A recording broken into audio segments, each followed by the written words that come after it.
साल 2025 को मौनी अमावस्या का दिन यानी 29 जनवरी काफी विशेष महत्व रखता है, क्योंकि इस दिन महाकुंभ मेला में दूसरा अमृत स्नान होगा। ये अवसर करोड़ों श्रद्धालुओं के लिए खास होता है, जब वे गंगा, यमुना जैसी पवित्र नदियों में स्नान करके अपने पापों का नाश और पुण्य का अर्जन करते हैं।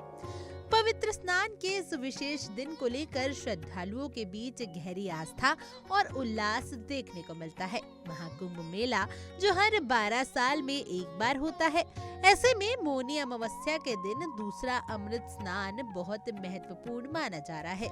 इस दिन का खास महत्व इसलिए है क्योंकि ये समय स्वयं को शुद्ध करने का, मानसिक और आत्मिक रूप से शांति पाने का है। कहा जाता है कि इस दिन गंगा के पवित्र जल में स्नान करने से जीवन के सभी कष्ट समाप्त हो जाते हैं और आत्मा को शांति मिलती है।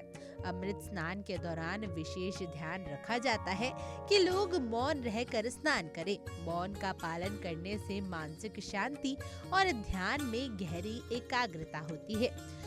ये अवसर हमें जीवन के आवश्यक विकारों और मानसिक उलझनों से मुक्ति पाने का मार्ग दिखाता है। इसी कारण से इसे मौनी अमावस्या कहा जाता है, क्योंकि इस दिन श्रद्धालु मौन रहकर अपने अंदर की आवाज को सुनते हैं और आत्मा के साथ जुड़ने का प्रयास करते हैं। धार्मिक मान्यताओं के अनुसार महाकुंभ अमृत स्नान के समय में गंगा और अन्य पवित्र नदियों में स्नान करना बेहद ही शुभ रहता है। जो व्यक्ति इस समय गंगा स्नान या अन्य पवित्र नदियों में स्नान करता है, उसे मोक्ष की प्राप्ति होती है। महाकुंभ के दौरान अमृत स्नान करने से सभी प्रकार के पापों से मुक्ति मिलती है। घर में सुख समृद्धि का वास होता है। मौनी अमावस्या पर ब्रह्म मुहूर्त में स्नान और दान का विशेष महत्व होता है। द्रंग पंचांग के अनुसार 29 जनवरी को ब्रह्म मुहूर्त सुबह 5:25 से 6:19 तक रहेगा।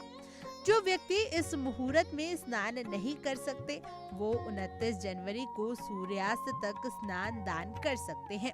ध्यान रहे कि मौनी अमावस्या के दिन यदि कोई व्यक्ति व्रत करता है और पूरी श्रद्धा से ध्यान करता है, तो उसका जीवन विशेष रूप से उन्नति की ओर बढ़ता है।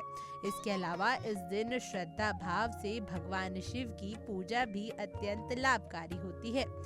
महाकुंभ मेला में लाखों लोग इस पवित्र दिन के स्नान में भाग लेने के लिए जुटते हैं और ये दृश्य अत्यंत भव्य और प्रेरणादायक होता है। इस दिन का स्नान सिर्फ शारीरिक शुद्धि नहीं, बल्कि आत्मा की भी शुद्धि करता है। साथ ही एक सामाजिक और सांस्कृतिक समागम का प्रतीक है, जहां लोग जाति, धर्म और अन्य भेदभावों से परे एकता के प्रतीक के रूप में एक साथ आते हैं। इसलिए इस अमृत स्नान के दौरान हमें पूरी श्रद्धा, विश्वास और आस्था के साथ स्नान, दान और पूजा करने का प्रयास करना चाहिए, ताकि हमें अपने जीवन को और अधिक शुभ और मंगलमय बना सके।